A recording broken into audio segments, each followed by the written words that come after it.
You, of course, need no introduction apart from a lady who reads a lot. But, Jennie, just tell us what the real King Charles is like. Some people are saying, well, he can be a bit grumpy and irritable.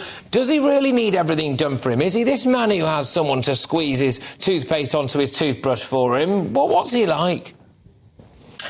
Well, he has got a hot temper, and I've known him for 30 years. I've been reporting on him, and I've met him many times, and I've been fortunate enough to have tea with him at Highgrove on a couple of occasions, just the two of us, and long chats. And he's very charming. Yeah, he does have a temper, and yes, because of his birth, I suppose he does expect things to be well ordered. I think it was very annoying at this momentous occasion, the proclamation as king, that the pen was in the wrong place and the inkwell, well, it was quite awkward, wasn't it? He was trying to get, I mean, it had been rather badly thought out. And then a leaky pen in Belfast. You know, these things, when he is under such strain, he has really had, these days that have gone by have been full of strain and stress and emotion and a packed schedule, a brutal schedule, I would say. So his temper did snap then. But essentially, he's a very deep-thinking, philosophical and kind man.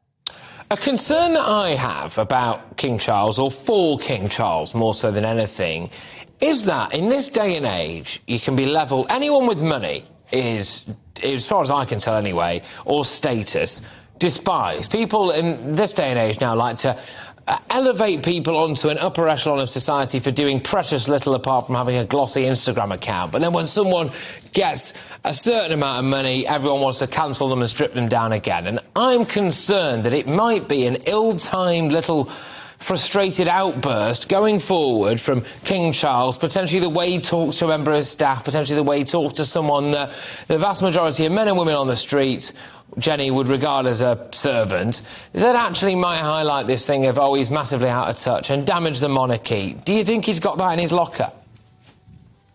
Yeah, I don't think we should exaggerate that little outburst of temper. He is very considerate to his staff. The ones I know always speak very highly of him. And I think we've seen Charles, a King Charles, who has been very careful to go out and shake people's hands, to talk to people, to be kissed by ladies in the crowd. You know, I'm sure when he got back to Buckingham Palace and his mother had only just died, he probably just wanted to go in. He probably wanted to go back to his house down the road, Clarence House, you know, and crawl up in a ball and mourn his mother. But he had to do these public duties, and I think he's shown he can do it and will do it.